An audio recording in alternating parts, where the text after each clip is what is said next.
All right, you primitive screwheads, listen up. See this? This is my boomstick! The sportos, motorheads, geeks, sluts, bloods, wastoids, dweebies, dickheads, they all adore him. They think he's a righteous dude.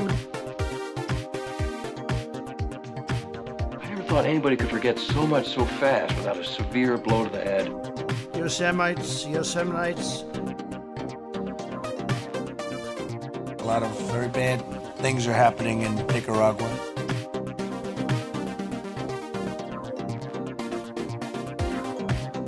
Winston Churchill stood on the rooftops in London, very calm, making speeches. Winston Churchill.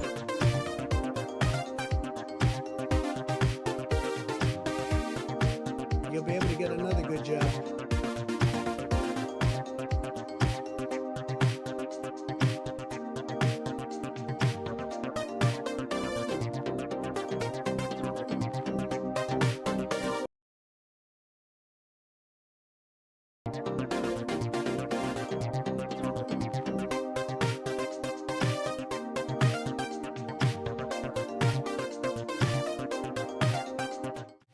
All right, we're gonna get started because it's not, the timing of this isn't kind of important today because we're just, it's a special program. It's a House Parks special report. That's right, it's House Parks Megaworldwide. Welcome, like, subscribe, thumbs up, support the show, Patreon, all those kind of things. Now, yesterday during the morning show, it was a big question: will Philip Ittner arrive in Kiev in time, or in Lviv, or whatever city in Ukraine he was in, particularly, to arrive in time to do the show? And the question was, I don't fucking know.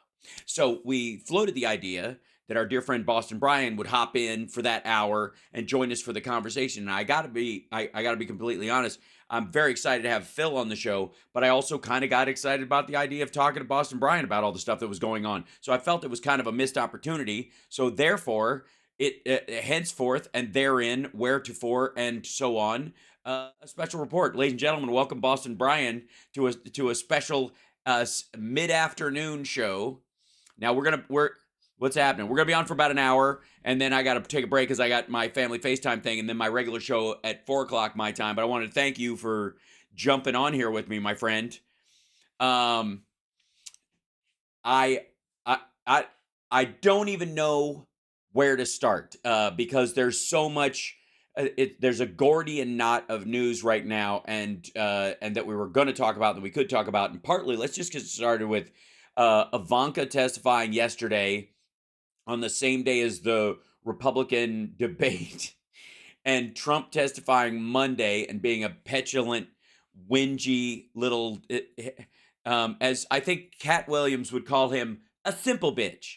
Hold on, is he?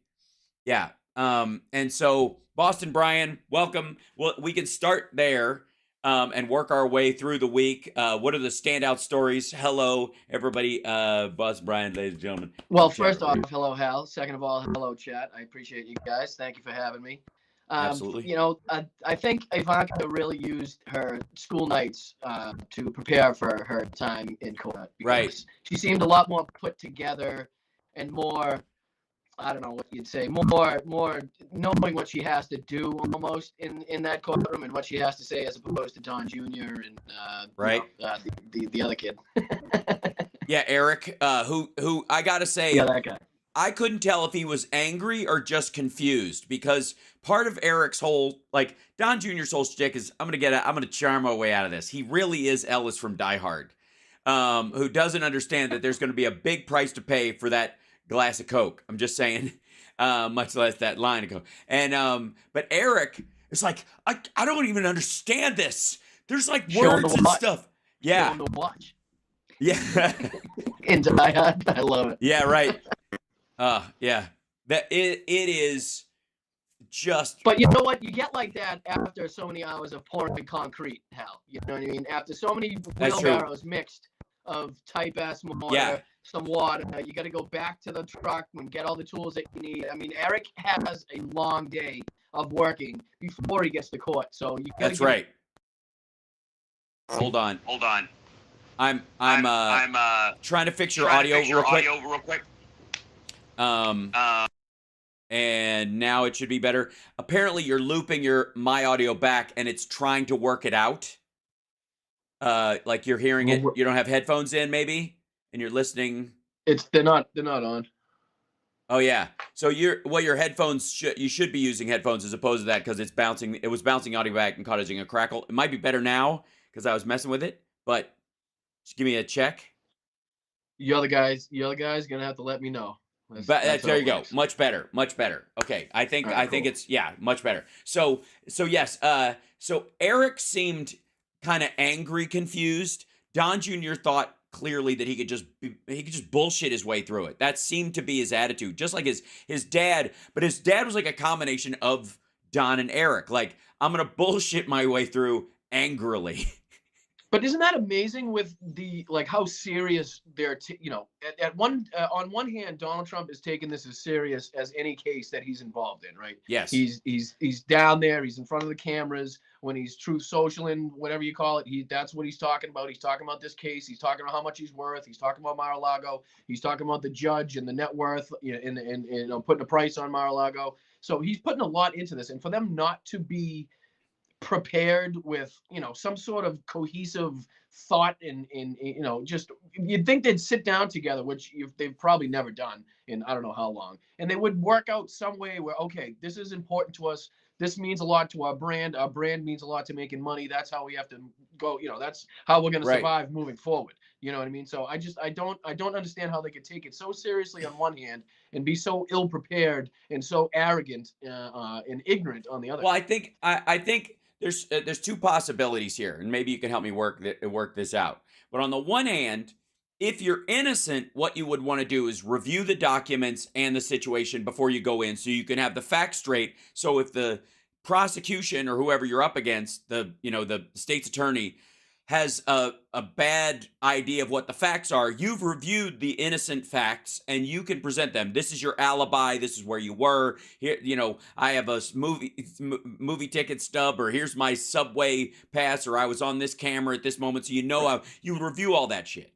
If you knew you're guilty and your only real fallback is pretending you don't remember, then you can't review anything, right? You can't, because if you reviewed anything and they ask you if you reviewed anything and your attorney knows you reviewed shit and you lie on the stand, that's perjury. So better to it's not. Like the Judge Judy effect. Judge Judy tells you, you shouldn't have to think. You shouldn't have to think about the stories that you went through. You shouldn't have to say and what and but and ha and all that. And I don't remember. If you went through this and you know the facts, give me the facts of the case. You were there. I wasn't there. You're the person telling me that was. You know what I mean? It's like that's if you don't remember, then I can't help you, buddy. Right. And if you have to reshape the story that much, maybe you're bullshitting me. The other thing is, if Eric, Don, and Ivanka and Don Sr. sit down and go, let's get our story straight. First of all, there's just no fucking way that works out. There's no way everybody remembers their fucking parts. It's like the worst improv group in the world. They're like, okay, what was my job again? Are you the gynecologist or am I the fucking cowboy? It's just gonna be ass. There's no way. But I am surprised at how blatant Ivanka is pretty much separating herself from the clan. So to speak, you know what I mean? I mean, she's set for life anyway with the deal she set up with the Saudis and the $3 billion. So she doesn't really, she's not dependent on whether or not the Trump brand survives this whole ordeal as much as Don, Eric, and the fat guy. But I think she recognizes that, and she's really not playing into the hands that they are. You know what I mean? She's just not she doesn't need it. She doesn't need it. Well, I think I've said this before, but I think there's two distinct camps in Trump world for when Pops goes. One is the brand has some value if you can rehab it, meaning that Trump, even in the United States, as it eats shit, it can be a meaningful, like, luxury brand outside the country for people who just know he was president of the United States and see the name and that's all they know. They don't know that it was always a fraud and they never saw The Apprentice. They just know American glitz and glamour or whatever. And so if you're building some shit in Abu Dhabi or some stuff, they'll just go, oh yeah, he's like one of us. We're full of shit. He's full of shit. End of story. Right? That's the brand idea. And Ivanka Trump could conceivably, because of her kind of dignified, Madonna with a fake British accent kind of attitude. She could rebrand after he passes away. Ivanka could be the regal name of the Trump family brand and rehab it into something Kardashian at the very least, right? Yeah, slap it on some handbags or something. Yeah, that's exactly right. But Don and Eric seem to think they seem to buy the property value bullshit. That's why Eric's pouring concrete, allegedly, and Don Jr. is trying to make sure that 40 Wall Street is full of as many fucking criminals as they can possibly find. I don't know if you saw yesterday, but we went through this article of like, who are the tenants in 40 Wall Street, because Trump was bragging about it.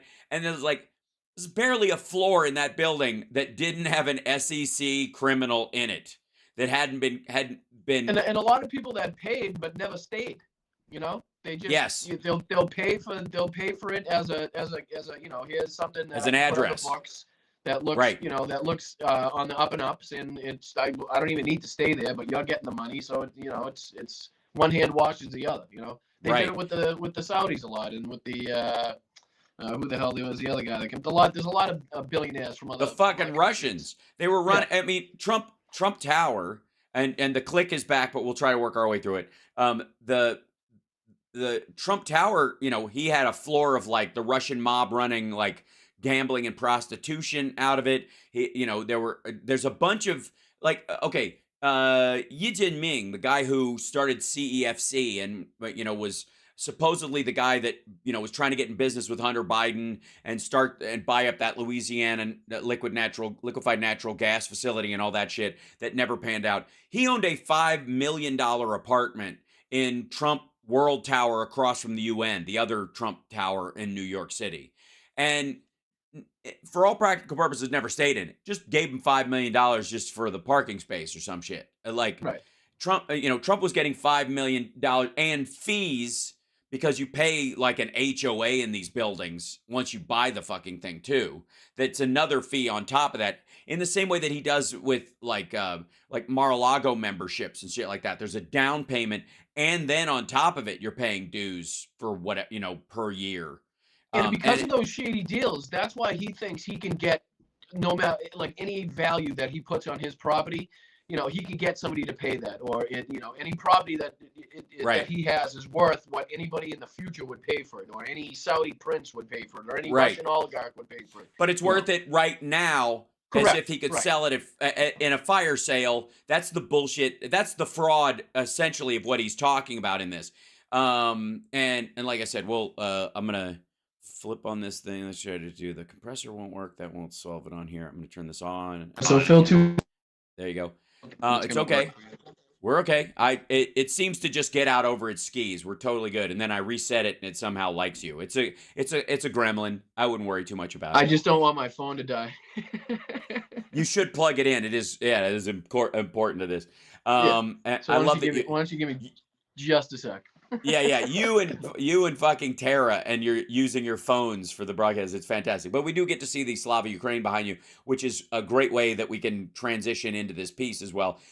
Info that the GOP is not going to try and stop the blockage of military advancements. That's the Russia Republican Party. That Packer Jip with the super chat. Thank you. That they're trying to push back on the Tommy Tuberville stuff. But that's true anyways. And Manchin is not going to run for president. No. Not happening. There's a myriad of stories we can cover, not the least of which, and see if we can open this up into this. There was something, a little bit of noise there. And all right, it's plugged in. It could have been just the battery letting you know that it didn't like things. That's entirely possible. So when I say I got home from work, maybe 3 minutes before you said to go on air, I'm not even joking. So I appreciate it. Thanks so much for doing that. Meanwhile, we'll get into a bunch of this stuff in general as well. But then let's see, we were at Eric and the bridge between the two of them. So Eric and Don seem to be invested in the idea that these properties will be worth a fuck at some point in the future, and they're just not going to. Like, you saw the Doral stuff. Maybe you can help me figure out this fucking math, because I can't figure it out. He bought the place for $135 million fire sale because it was in foreclosure or some shit. Was that the 90s? No, When did not. he- I don't think. I think it was early 2000s. I want to say, or right. something, with borrowed money, by the way. And then he dumps $200 million into it from God knows where, and then there's another $163 million worth of debt on top of it that they've basically like taken out in equity, which is, it seems like they bought a fire sale property. He added this. He took $200 million that he got from fucking God knows where, put it in, and immediately took a loan out on that money to move it someplace else, so that it's just fake rests there. Meaning the property, if he was at gunpoint forced to sell it today, he'd have to sell it for like $515 million just to recoup the costs. Right, to And break nobody even. thinks, Yeah. and nobody thinks it's worth that. It's not going to be worth that in the future. And if it is, the debt will go up as well because he's not paying it down.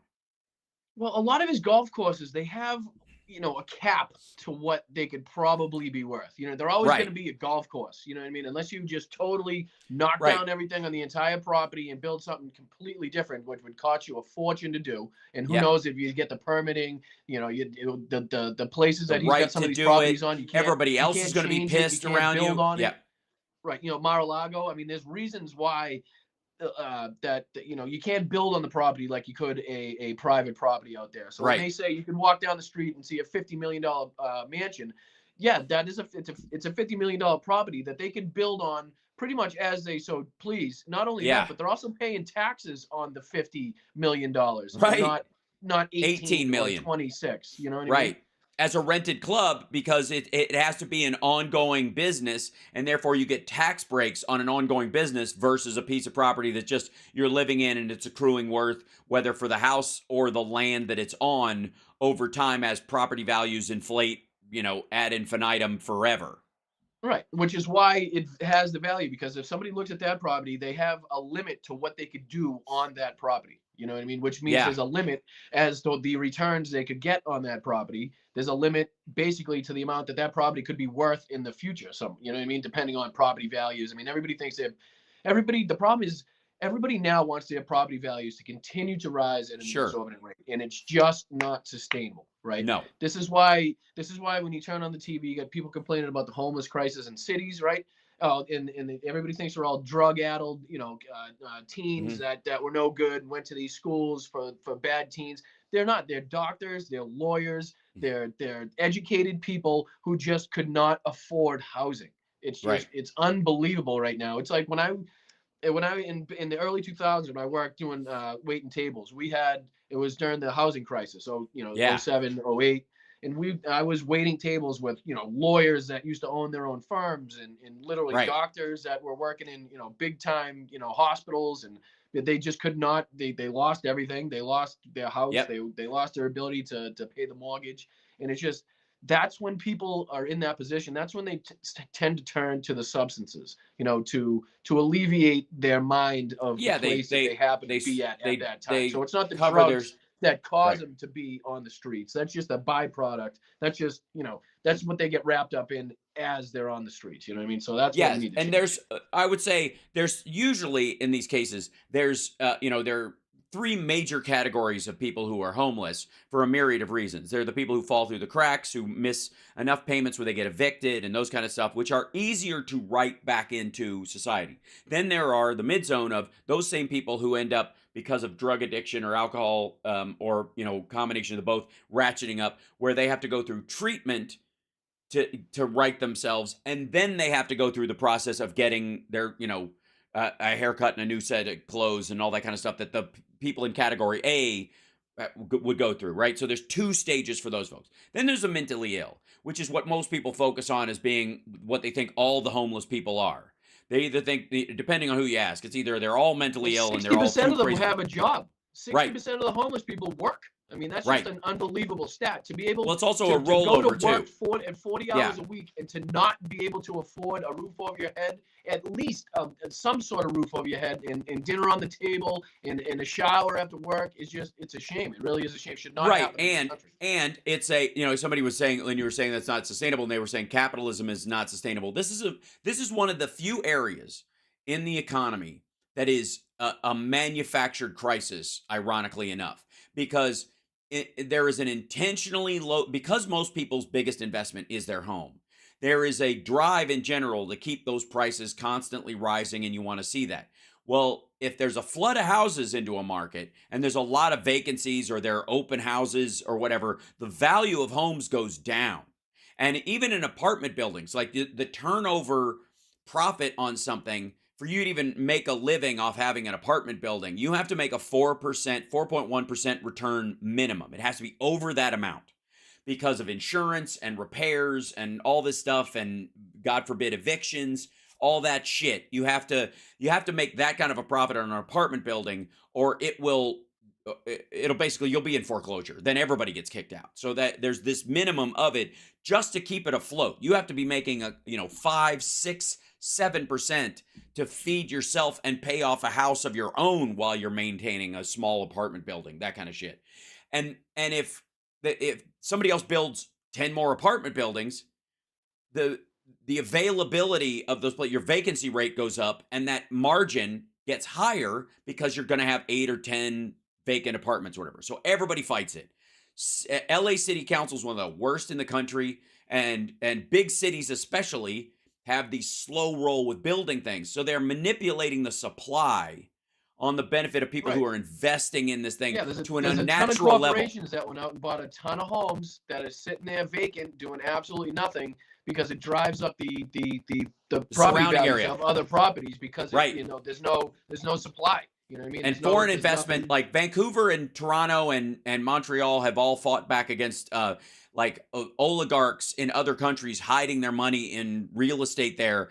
And because they never want to have to deal with, if they want to sell it in a big fucking hurry, they don't want to have people in there, because there are rules about evicting people and all that shit. So they just keep them vacant. They just buy the buildings and sit on them and slowly but surely ratchet up the rents until everybody has to leave. And then this building sits empty. And that raises the rents of every place around, because the amount of supply has gone down. Downtown LA has... And they knock it down and it starts all over again. Well, they have 6 or 10 loft-style apartments that are basically empty in downtown LA. And that's why a downtown LA loft apartment is so fucking expensive, besides the fact that these are like prestige-looking style places, so you can bullshit somebody into paying an extra $1,000 or $2,000 for the style of living in kind of a friends-like apartment.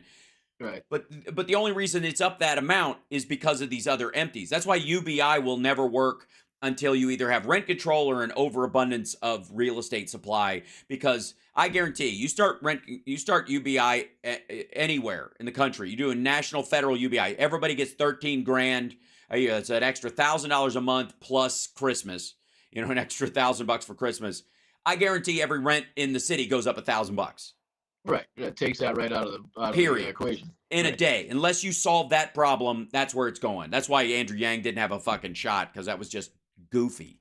So yeah, I really, like, you have to solve for these other elements of the equation before you do this. Now, one of the other things I love talking to you about is, of course, what's going on in Ukraine. You and I haven't had much of a chance to talk about the Israel-Hamas stuff either, on a sort of tactical and military level of discussion, as well as just the geopolitical. Because I think the geopolitical aspect of Israel and Hamas and the Palestinian territories and all that stuff is eating most of the storyline, when in reality the mechanics of this conflict are going to define how it turns out more than anything else. The tunnel fighting and drones. It's so much of a different situation than the Ukraine-Russia war. I mean, it's such a long-lasting, complex, nuanced, no single right answer.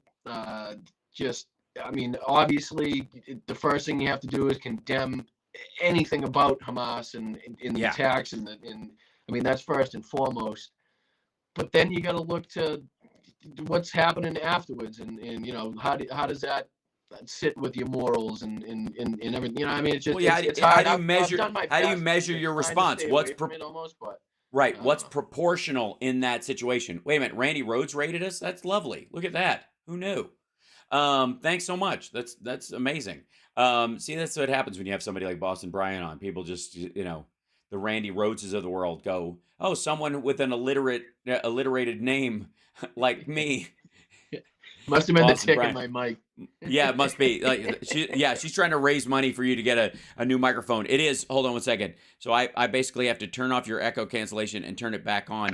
Do you have headphones for your? Because you're hearing me back through your phone, right? Outward, right out of the speaker. Correct. Okay, that's Correct. what's causing the kickety. Because you and I talk back and forth, and what it does is it tries to take me out and put you in, like only take your words. Well, and for it's some reason, every time I try to use my headphones, it doesn't work. For some reason, I don't know. All right, we're gonna have to get you. We gotta kit this boy out. We gotta do it, ladies and gentlemen. If I may, this is a good a time as any to remind you that he has a Patreon. It's patreon.com/Boston Brian, and you can help him. We're trying to build out his kit, his environment, his show, and I believe me, I gotta. You need to send me your address. Like ass? No, you only a couple of times. Like it'll fade into that because your phone tries to cancel my voice out and it starts going clickety clack. And then I reset it and it does it okay for a while and then it fades back in. Don't worry, we'll get it covered. You're all right. It's just fine. But that said, You think after this long I'd have it down, you know? No, not The really. problem is you know, a lot of people get to devote a lot of time to this. You know what I mean? If you're a YouTuber, working this is what you do every day. Like Yes. you get a lot of time to devote to your equipment and, you know, your Patreon and everything else. I'm sticking my face in toilets for fucking 8 to 10 hours a day, so Sure. I don't necessarily. I'm not get here the to yuck time your that yum, I man. want to devote. Look, what you do in your free time for recreation, Yeah. none of my goddamn business. I just for new you know, viewers, I'm a plumber. I'm not just a weirdo going around sticking toilets. right. I gotta say and you and I both the job you do and the job you're choosing to do and the job that I'm doing right now we're in the safe from AI zone, you and I. Entirely. It's a good thing. It's nice. It's a good feeling. You know what I mean? Right, Because but, equipment across the Dnipro, Avdiivka, Yes. Donetsk, HIMARS. We got a lot happening. Russia is losing this war rapidly, in my opinion. Some new footage coming out of you know, the equipment across the Dnipro, so that's an for exciting people moment that don't for me, know at that the Ukrainians have crossed the Dnipro River into formerly Russian-held territory, which was part of the area, by the way, that was held previous to this attack. And they've not only now crossed soldiers and scouts and infantry teams into it, but they've been able to bridge it and bring across heavy artillery, which includes tanks and troop transports and all that kind of stuff. And if they are able to punch a hole, that's the game. And that's where the reports lately about, you know, that the offensive or the reoffensive by the Ukrainians, everybody was like, it's slow and it's dragging, has now crossed into an area where the Russians haven't even been able to mine the area, because why would they? The river itself served as the barrier. You don't have to mine. They don't have to mine the water, and in some cases they did put, like, you know, sea mines in areas where they thought the water was deep enough, but those things can bump into the ground if the river starts flowing and they're not tethered. They'll blow up your own guys, so there's no real fucking point. Which I'm sure they found out. Holy shit! Yeah, right. That's the most amazing thing. I saw a video of a dude who was pro-Palestinian being interviewed. I think he was on the street in Germany. They're wearing green and, you know, ribbons for Palestine and blah blah blah. And he was asked, if your daughter, he had a baby in his arms, and he goes, if your daughter was going to be a suicide bomber, would you support her in doing this? And he said, absolutely. I would reinforce this and teach her how to do it and all this. And this dude's on the streets. He lives in Germany. You're like, okay, why are you living in Germany then, for one? But secondly, they're from the Palestinian territories, these folks. And he's like, I would teach my daughter, my little baby, he's holding her, to die for this, and how. I would strap bombs to her and have her run across a field and blow herself I mean, up. it's clearly terrible and just not even something you could possibly fathom. But I mean, right. But I would can't almost say that if they fathom were in, they were in, they're mindsets, in, though, if they're in Germany, they're living, away from that. They're not that kind of trauma, and you're willing to actively pass that trauma on to your kid when you're in another country, and there are other ways of doing it. It's just madness. But that said, it's very similar to how like Russian officials talk about their soldiers. It's just less personal because they're not their kids, so why should they give a shit? I guess. But they're just like, like rounding up fucking cannon fodder for these guys. It's bizarre. I was looking at. Yeah. Oh, go ahead. Go ahead. No, I'm gonna while you're talking, I'm gonna open up the deep state map so we can look at it together. Go ahead. Well, I was reading about a pretty cool aspect of this whole situation, because Ukraine is trying to revamp their POW camps and trying to figure out a better system to hold the massive amount of POWs they now have in their possession. And the one aspect that I was looking at is just being able to treat the Russian POWs with kindness and respect, give them a nice night's sleep, food every day, a place to work if they so choose. That way, when they call home, right? When they call home to their families, and their families, oh, how are you? How are you, Igor? How are you, Ivan? How are you being treated? You know what? I'm sleeping well. I'm clothed. I have food. I have a job. And that will do more to help mindset, I believe, of the Russian people who have been affected by just incredible brainwashing over the years, right? Than anything else that we in the Western media could do, or their own media could possibly do to change the hearts and minds of the Russian people, and maybe turn absolutely them listen, acts of humanity will always do that, right? No question. Acting with humanity towards those soldiers in those instances will do more to sort of demoralize the fight in the other side than trying to scare them. I do think there's an interesting thing, because Ukraine has worked what's effectively a perfect balance of this, because if these people surrender, they're like, if you surrender, we'll give you 3 hots and a cot, and you'll probably, after this is all over, you'll probably get to go home, and and if we got pictures of you, in Bucha, I would suggest not surrendering, because you're gonna be tried for war crimes. But anybody else, like if you're just scooped up on the streets by the Russians and they put a wooden AK-47 mock rifle in your hand and tell you to run across a field, then just come to us. You'll survive. But on the other hand, they're at the same time saying, you racist bastards, we're gonna kill you. Get out of our country, you're going to die. So there's this mix of, like, here's the message. Your choice is surrender or be obliterated. And if you surrender, we're going to treat you like human beings. That's, I think, maybe the newest part. Although the Allies did this in World War II. That was one of the big wins against the German forces in France and in certain areas, was Germans believed that the Allies were going to treat them in POW situations like they treated everybody else. Oh, they couldn't get west fast enough. Even the highest ranking Nazis were running That's west. right. Absolutely. And then when they found out, oh, they're not going to do to us what we do to them when they're in our care, shit, I give up. That was one of the biggest turnovers in it. So here's the current map. Let's see, let me bring this up. So this is the area around the Dnipro. And people can see along here the gap around Oledzki and Holopristin down here has gotten way bigger just in the last day. They are pushing hard. And look at these little diamonds, these red diamonds are fighting forces that the Russians are reinforcing this area with. And there ain't a lot, because their guys are all fucking busy up here trying to stop this shit from happening. They have flooded this area with almost every reinforcement. Look here and around over here. Like they are blocking or pushing anywhere they can around this little area for fear that, because they know this whole area in the middle of this is open.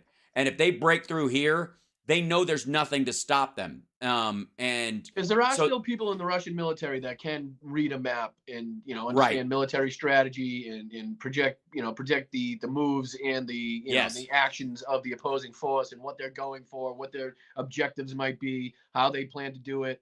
They just I don't think they're the main. There's just not many of them in the right positions in the no, Russian military that can get their voice out there because it's just it's who you know, not what you know in the Russian military. right. Well, and they also have to carry it out. You have to convince the people that are below you that you know what you're talking about and that it's going to Right. work. And after you make enough dumb decisions, it's really difficult for them to go, oh, the next time will be different. And this is the area around Avdiivka, which is the whole thing where they're trying to surround Avdiivka and stuff, and that ain't working. They're just spending lives gaining these territories where the Ukrainians at this point, it feels like they're baiting them in. They're just saying, yeah, sure, you guys can take Avdiivka, and this field up here, this area up here, is the site of all those deaths you've been hearing about, the thousands in a day. Right. That's this area because it's all just like it's just all open territory. There's nothing. There's Ukraine no mountains. always There's no has the buildings, ability- trees. Right. Right. Ukraine always has the ability to fall back. You know what I mean? They Yes. can always, if they need to, if they find themselves in a position where they're it's looking not too great with the pincer movement, then they have the ability to move back and they can start this whole thing all over again, which expends more Russian forces. Yep. They expend more Russian. That's what happened with artillery, Bucha. I mean, with trucks, fuel. Bakhmut. That's what happened with Bakhmut. Right. And then what happens is the Russian public hears that, okay, because Russia celebrates when they take a territory, they will Right. take the territory, and then once they will lose the territory. So Ukraine gains that territory back. Now they have to go back to the Russian citizens and tell them that they lost that territory. So it's going back and forth. And I think the Ukrainian civilians and the people of Ukraine understand the strategy and what they have to do a lot better than the civilians and the population of Russia. You know what I mean? So it's like if they have to drop back, I think the Ukrainian, whatever you need to do. If Russia loses ground that they lost, 25,000 men trying to gain that territory, and now they're going to lose that territory. Yep. I don't think it's going to look too good in the eyes of the Russian civilians. You know what I mean? Right. These are their sons, daughters, and everybody else they're sending over there. Well, the other thing they do is the Russians don't publicize when they lose a territory.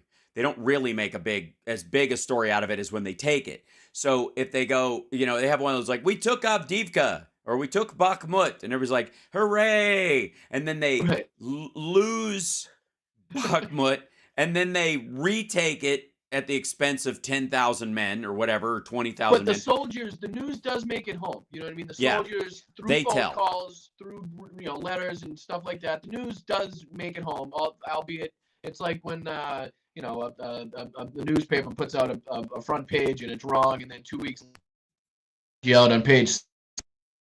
Obviously, not as many people saw the apology and the correction as saw the original fake article. Right. You know what I mean? So, yeah, and then how you like? Is my Hey, mic we still took doing that? Bakhmut. No, I did it again. I fixed it. Don't worry. I'm just doing the little tweak every so often. I just hit basically a reset button I just on my need to be end. reset every so often. That's true. Yeah, it's all right. Nothing to be ashamed of. It happens to the best of us, But the idea though that they have to keep going. We took Bakhmut, yay! And then 3 months later, we took Bakhmut. We're like, wait a minute, didn't we already take Bakhmut? Yeah, but we did it again. Good for you. Like it's so. I don't know how they sell that story down the chain, right? That's really the 300,000 number is just. I don't know. It makes me take a step back and just in the short time that this has been going on, for that many soldiers to be expended by a country for no foreseeable gains, nothing to gain from this whatsoever. I don't see anymore. I don't see them having any path to victory. I don't see them doing anything but just expending more men and women in it's weapons. absurd. That's it. Yeah, and they lost, just for perspective, folks.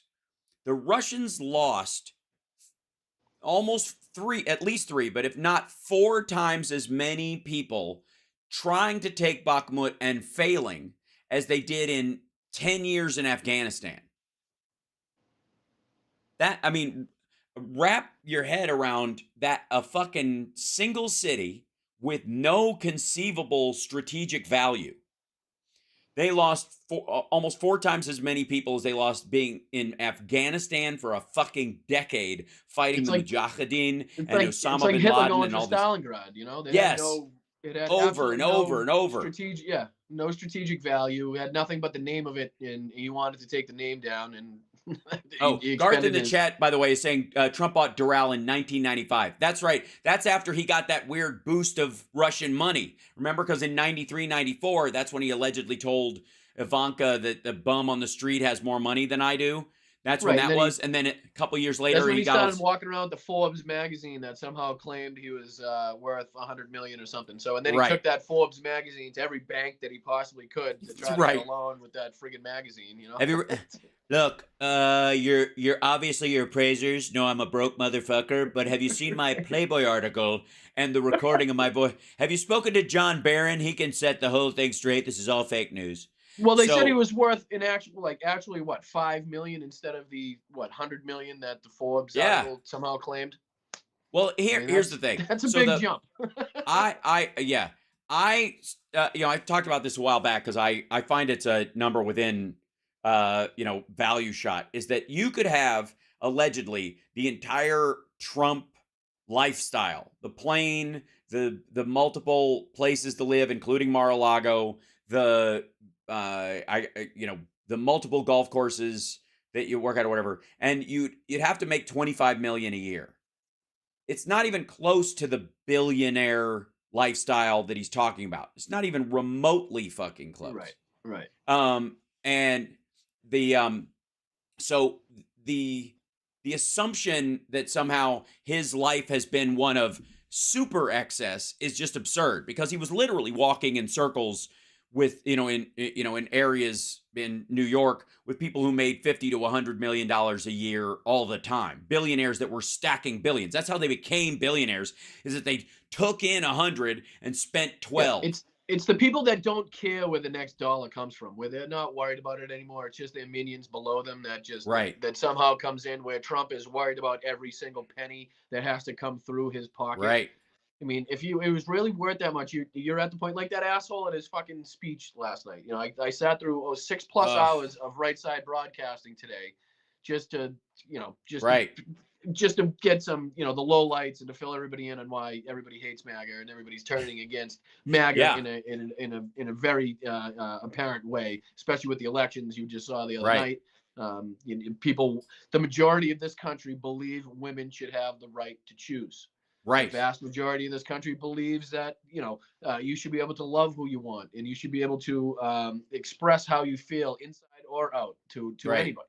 So I mean, freedom, I think, is the word. The majority of the country shows that. And just because the minority is the loudest at times, doesn't mean shit. They're just hearing their own farts. They're just hearing their own echo, and they're thinking it's working. Because when Trump's going to all these rallies, he's not getting the people from these actual towns and places rallied up at these rallies. It's all the same motherfuckers that travel, that go to every single rally. Actually, this one in Hialeah might have been a little different because the Latino community and the Cubanos and the people down there really do seem to take to Trump for some reason, and which is exactly why he had it in the spot that he had it in. Let's just be real.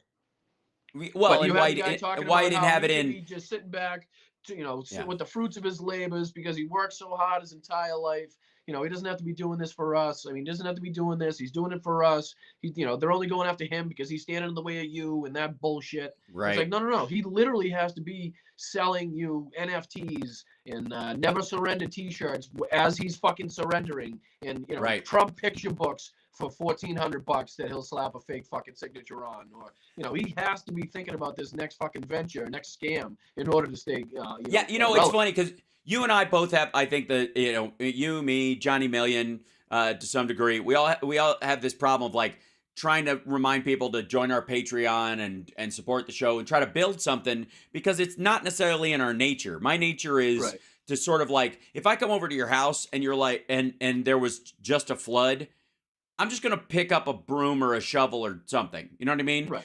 I'm not gonna go, hey, you're gonna buy some pizza and some beer. I'll help you out if you. But like that wouldn't even cross my fucking mind, right? I grew up as the kid that shoveled everybody out on our street. If you had a car that needed shoveled, if you were an old lady, if you needed to work somewhere in the morning, I knew about it. I would be out there helping you with your spot and make sure your spot was clear when you got home. You know, that type of stuff. I've done CPR 3 times. I've never sent anybody a bill. And the last one, I found out this dude was a smoker in the worst way. And at the same time, yeah. Why is it never Cameron Diaz that needs CPR when you need it? I know. Like I every time I see her at an event, I try to hand her something that I know she'll be, maybe have an allergic reaction to or something. Choke on this. Right. Yeah. Right. You don't have to chew it. It goes right Roseanne, down. Huh? Right. Yeah. Right. Zach? Huh? Oh my God. Yeah. Yeah. We watched part of Roseanne last night. Now I've watched multiple episodes of her podcast, which is super fucking weird. It's you know what it is? Her podcast is the Joe Rogan experience at 12,000 feet with no oxygen masks. You know what I mean? Like when the plane is continuing to go up and the things don't drop down. If you just took the Joe Rogan podcast, put it on an airplane, and then drifted it up above its pressurization and just watched everybody there just start to go. She was the main event. Oh yeah. She was the main event. I got news for you. If you're the main event, they'll lower the mic for you. Yeah, I was gonna say she's like this. The whole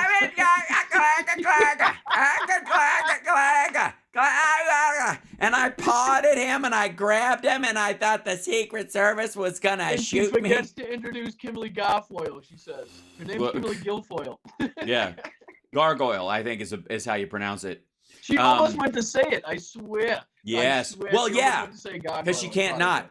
Also, this whole like, we love America and they hate America. You're like, bitch, I remember when you sang the national anthem, grabbed your crotch and spit because you were like, fuck America back then. Right. Shut the hell up. Exactly. Oi. So, I will say, audience-wise, for a free event, not far from home, close to the outside of Miami, again, where his only draw really is the hardcore pro-lifers. That's why he's getting a lot of the sort of Cubano, Catholics outside there.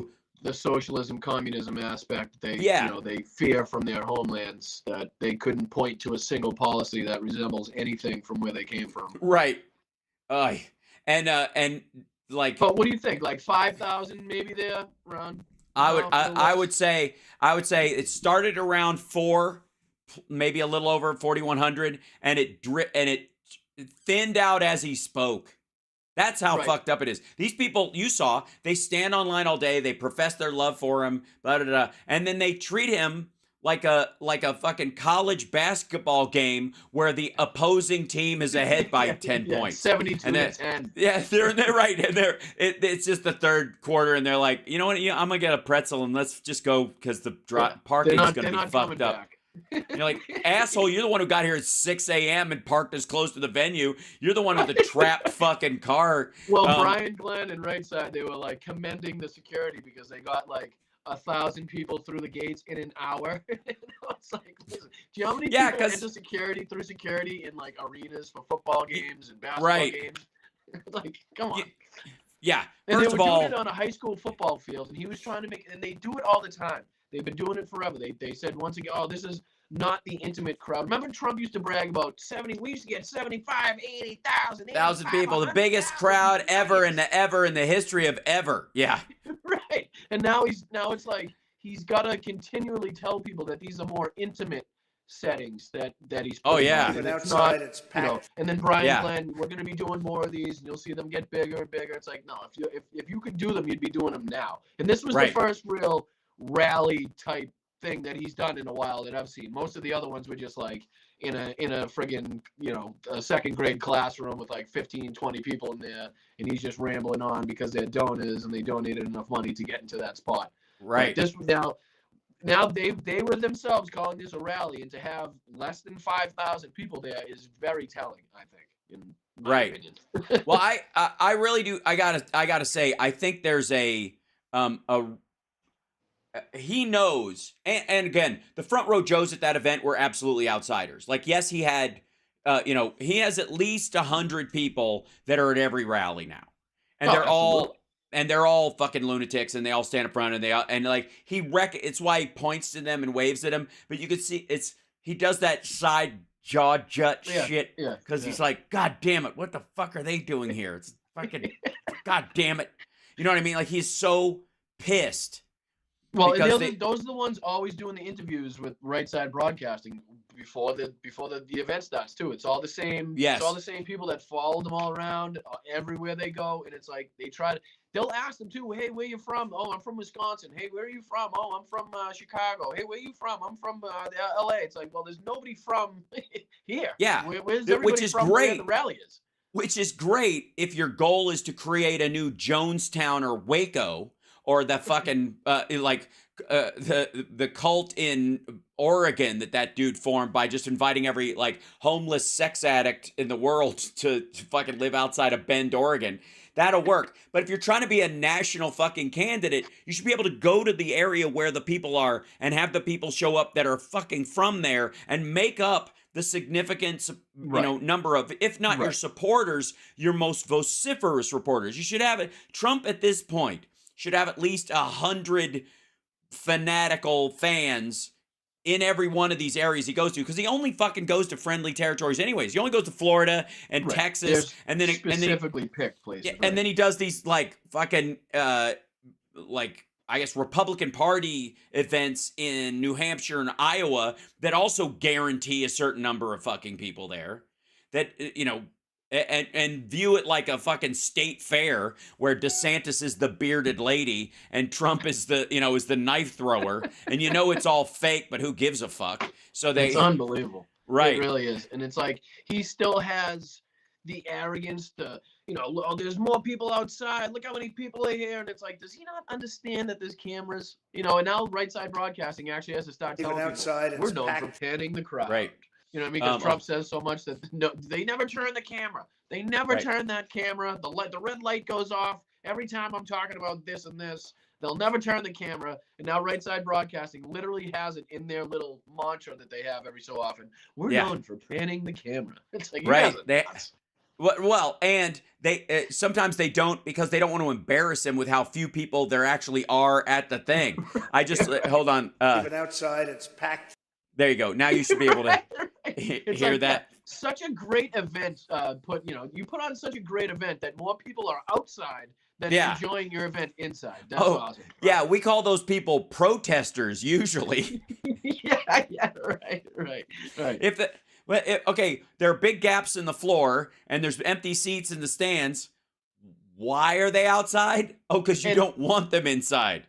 And Christina Bob and Brian Glenn, they were actually telling people if they were from the area to come down. Hey, if you think you're gonna come sit in a long line and you're in the area and you just gotten out of work, come on down. They were literally trying to get people to come in there, and they kept talking about, it's 3:00. People really aren't out of work yet. It should fill up. The stands are filling up now, and the thing was supposed to start at 5. Come 6:30, nobody's talked yet. So they didn't know what the hell was going on. You know what I mean? It's just it's an utter shit show every time. It really is. He's also running these things. Was this at the airport in Hialeah? The like on airport grounds or wherever the fuck it was? No, I think it was at a high school football field.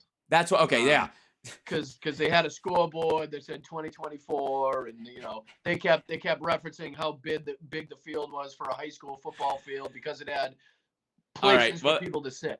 I literally made a joke about this. Looks like the turnout for a high school like football. Yeah, and it was actually the place. That's exactly makes so fucking much sense. Hilarious. Better than the toaster he was in the other night, though. Oh, that was fucking hilarious. Bob Seska pointed that out, and I was like, that's so fucking genius. This is okay. So a couple of things. I want to try and find this for you. So we haven't talked about Marjorie Taylor Greene in a little bit, but I want to obviously her big thing right now, this is her Telegram channel, and her big thing right now is that she wants to impeach everybody. Biden, Mayorkas. The other thing is they're gonna lower everybody's. They're gonna starve the beast by making everybody in the government work for fucking free, and we're the communists. I don't understand this. Like, we literally, Democrats want people to have a working salary equal to the amount of stress and job that they have and the position, so you can attract the the hashtag the best people. And these motherfuckers are like, you should want to do civil service for $1. Well, fine. Start with yourself, motherfucker. The nerve of these assholes to not walk up and go, I moved today to lower my personal fee for doing this job to $1. Yeah. Right. Nope. They're going to do it for everybody else, but Typically, not themselves. I don't look at a picture of Marjorie Taylor Greene before dinner, but for it's wise. I don't know. I think it could be a great diet plan. Just she did this like she had a press conference. What was it, a month or two ago? Yeah, and did this where she just rattled off about 47 names of people she wanted to impeach. It's just a big joke to her. She thinks because she says it and gets the headline and can tweet it out. I just said to impeach so and so that gives her somehow some street cred. So this is a horrible story. I don't know if you've seen this or whatever about this. Two people, this older couple, were killed in a car accident on the freeway in Texas. And this was a coyote was smuggling people into the country, and the Texas police were following them. They went on a high-speed chase, crossed the street, and smashed into some people. Everybody died. Everybody in the couple, the older couple in the car died. The two Americans, and then everybody, all the immigrants that they were transporting, and the driver of that thing, they all died. Everybody's dead. It's fucking sad across the board. But the weird thing is she wants to go after Mayorkas for this and go, look at all the people. I'm like, asshole, this proves the border isn't open. If the border was open, this motherfucker wouldn't even be speeding. Well, it's like the tractor trailers they were pointing out in the steaming hot weather with hundreds of people in them. It's like, if the border was wide open, why are they crammed themselves into a tractor trailer in with the door shut heat to try to get across the border? It just doesn't make any sense. And then when Lauren Boebert, when they point out the amount of fentanyl seized, or they found the amount of drugs seized at the border, it's like you're literally saying that the border is more secure. We're seizing more at the border, therefore letting less into the country. Right. Therefore keeping the citizens of this country more safe. So your argument is ass backwards. Yeah. And that's the thing is that they asked Mayorkas about getaways, like how many people got away. And they're like, can you give us a number? And he's like, no, not exactly. Because those are the people you don't count. If they got away. So if there were 10 or 100,000, we don't know necessarily. We can only just use the number of people in the systems beyond that. People we bust. Most of the getaway numbers, this is my favorite fucking part of the getaways. When you hear about this, that the numbers of getaways are up or down or whatever, is because 2 towns in, they bust somebody for fucking jaywalking or whatever the fuck. They find out they're illegal and they send them home. They picked them up elsewhere. They only got away from the Border Patrol. They didn't get away in general. They get arrested or found someplace else, or they get added to a number. People that got away, 6 years ago, who were busted working in a restaurant in fucking Wisconsin, are this year's getaways.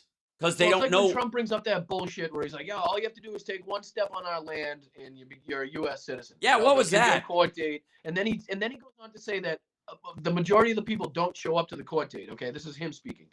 Therefore, they go into the country. Therefore, they're not legal U.S. citizens. So his whole argument is backwards right off the start. Because if you're a legal citizen, as soon as your foot touches American soil, and then they give you a court date to go through the process to become a citizen, but you don't show up to that process, you are therefore not a legal American citizen if you don't go through the process. So it just doesn't make sense. It's like when he says, we have no idea who's coming across that border, but we do know they're coming from insane asylums. We do know they're coming from the worst hospitals. We do know that they're terrorists, and we do know that they're from this country, this country, and this country. But it's like, you just said you have no idea who's coming across the border.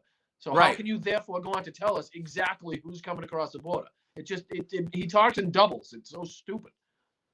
Yeah, I like, it's the have it both ways part of it, because they really can't actually explain it. They don't genuinely, I don't think he understands how any of it works. You know what I No, mean? and Like it. I just saw. Sorry, I didn't mean to cut, but I Yeah. just saw a video on the Daily Show today where he was talking about. He was sitting down with Chuck Schumer and Nancy Pelosi in a meeting, and he was talking about they were going back and forth about the wall and how the wall is just not going to work. It's not Right. It's not going to be the solution. Chuck Schumer was saying it's just going to be a waste of money. And Trump literally sat there and said, nope, it's going to be the solution. Watch, as soon as that wall's built, there's going to be absolutely no problems on the border whatsoever. It's going to solve all the problems. Well, hello. Right. You know what I mean? Yeah. How is the border worse after your wall? I think it's the question nobody wants to ask this asshole. It seems like the simplest fucking thing in the world. Right. Right. If Exactly. that's the solution, now I'll tell you exactly why it's worse. I know exactly why it's worse, and many of my viewers know exactly why it's worse, and perhaps you do as well. But occasionally there's a troll or a maggot or somebody rolls by and doesn't know this. Because to build this wall, they had to build an access road on both sides of it because it's massive construction. So where there used to be territory that was very difficult to traverse, rocky terrain and Now there's all a this kind of road stuff, right to it. this motherfucker leveled the ground where you can fucking drive a truck now. Signs all and the- everything. All the way to the end of the wall itself where it's built. There's a road that goes all the way to the end of it on the Mexican side. It's all traversable all along Right it. to So- the entrance of the tunnel. Well, yes, or to native land where they did not make any kind of a deal with the native tribes there to stop it there. Right. Or And private they're- property that's all and- they have yeah, left. right. Well, in private property, they tried to do, Abbott and a couple of others tried to do this like eminent domain thing. They're being sued.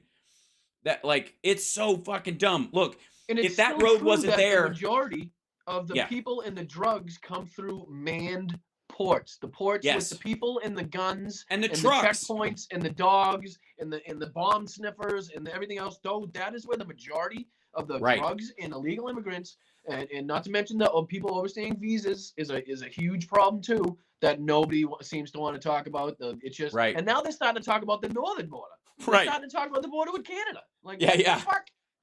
Yeah.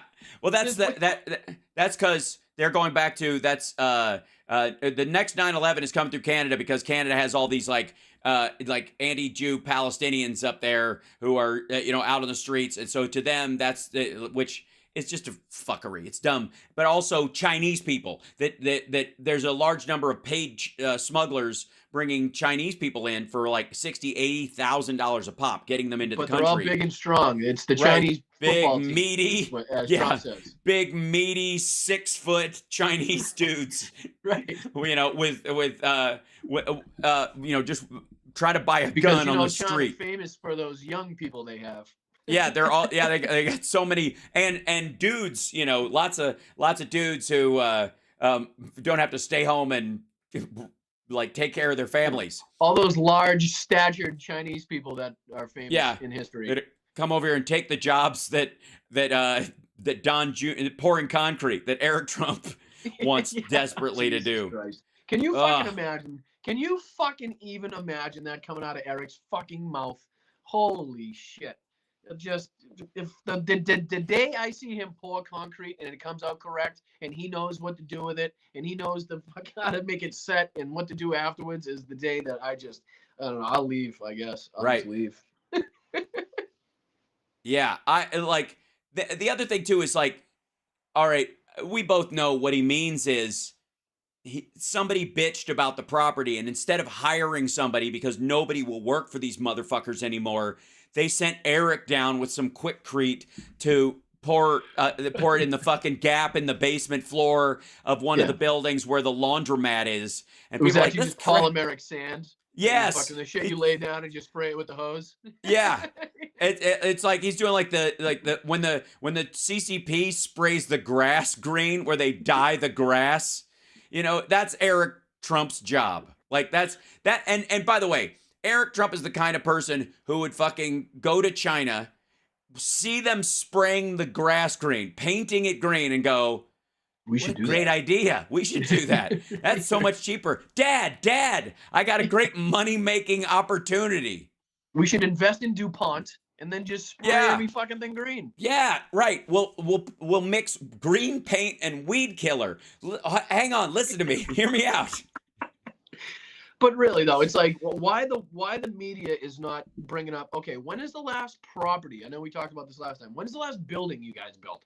You know, you talk about how you're, you know, these awesome realtors, and you know, you build so many properties, and you've changed the New York skyline single-handedly by yourself with no help from anybody. And it's like, okay, when is the last project that you can point to that has your name and your stamps on it and nobody else's? It's just, I don't think it exists. No, I gotta say, yeah, I'm trying to think of when. Well, I guess Fred was still alive. That's what I mean. It all goes back to his Yeah. father.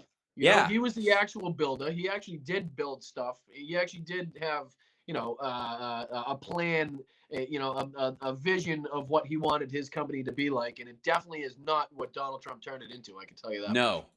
Yeah. And can you imagine just like being alive and watching your shit ass name, you know, like your second son basically drive your his brother to alcoholism. Right. And just because Fred Sr. and Donald both apparently just mocked Fred Jr.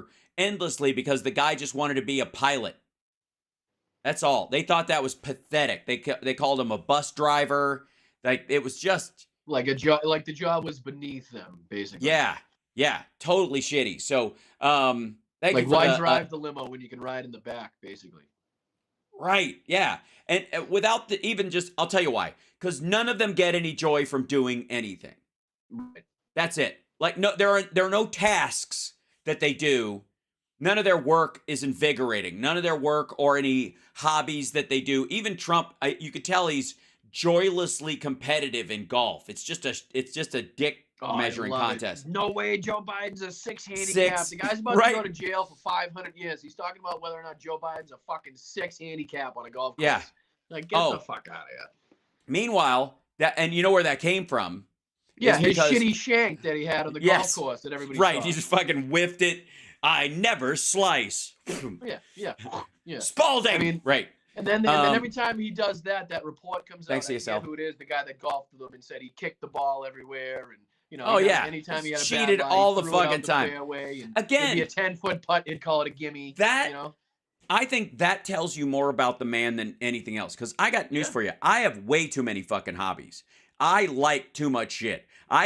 There's everything that I do, from my fucking around my 3D printer and doing shit with that, and even the tech part of doing this show, playing guitar, playing bass, being a singer, mixing, writing songs, fucking fixing my house up, like automating shit or whatever. Like I could turn each of those things into a fucking career if I needed to, because I like doing them.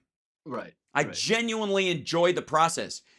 I'm gonna rack your brain, and then I gotta go because I gotta fuck up. And I want to thank you, Boston Brian, for being on the show today. Don't forget, follow Dem Boston Brian on Threads and Shitter, and he's the only person you're allowed to follow on TikTok before it's burned to the ground. We gotta have a talk about this TikTok thing, Al. I really do. I know your whole thing against it is not about the platform itself; it's about the people that own the platform, right? It's both. Right? It's both. No, the platform's algorithm is meant as a psych weapon against Western societies. It's genuinely built that way. It's not even a question. It's built to put everybody at each other's throats. It's designed that way. It's not an accident. Trust me on this. I've been to China. I've met with the propaganda ministry there. These people mean everyone ill. It's fucked up. But anyways, before I get to that, we got to sign off and let patreon.com/Boston Brian. Please support him as he builds his mini empire, and a rising tide lifts all boats. And I can't wait to see one day not to have to do this interview with Hal on my iPhone SE. It would be fucking awesome. Yeah, we're gonna get you there, buddy. We're gonna make it fucking happen. But on that end. Oh, and hold on 1 second. I do have someone who would like to say something. Yes, Chuddy. Yeah, Chud just decided to wander in. She's Let's like, go. Look, you've got FaceTime. My first time I get to say hi to Chud. I'm loving it. Yeah, that's right. There she is. Here you go. Just want to say anything? just that about wraps up everything I had to say. Yeah, just the short nose. It's just the challenges of being a short nose. How much is she weighing in at now? Why does she look bigger? Oh, she's actually smaller now. She's lost weight. She's just like a puggy little cat. She's got short legs and a short head. She's just all body. She's like a gopher. She got the Garfield posing. look on. She's a gopher posing as a cat. So anyways, I will I'll see you everybody else at 4:00 for my regular streaming show, and at some point I will figure out the tech so that you and I can do the stop start, or as you would call it, the stop stat. And if I can't figure out how to do that with enough comedy timing, I'm fucking coming to Boston with my little road rig, and we'll sit in the same room and hit pause on these videos and run through. We got to do like a day of RSBN together, just a fucking brutal burn down. We're just gonna I swear to God, I feel like I might have all the equipment. I just do not know what the fuck any of it does. I'm gonna run you through it. It's so overwhelming to me. I just have no idea. So I'm doing. Summer and I are doing a charity event this Sunday to raise money for a pet charity that we're doing that is completely sold out, which we're very happy about this weekend. And then so we've got tech for it tomorrow a little bit, and then on Sunday. But sometime next week, you and I, brother, are going to. I'm going to set up a Zoom where you can share your screen, and I'm going to walk you through all of it. We're going to have it. It'll be Tuesday or Thursday of next week. I'm going to make it fucking happen. If I can do it for Stuttering John, I can do it for you. God damn it. So honestly, that's all the help I can possibly take from anybody that is willing to give it, I will absolutely accept it. I appreciate you having me on, chat. Thank you guys as always. You guys are the best chat ever. Mm-hmm. All right, hold on, Chud. Hold on. I got to do this with one arm. Don't go anywhere. All right. Until next time, thank you so much. Always remember. Yeah. If you're ever confronted with a decision that you believe is the lesser of two evils, choose less evil. God damn it. All right. And don't forget the kidney.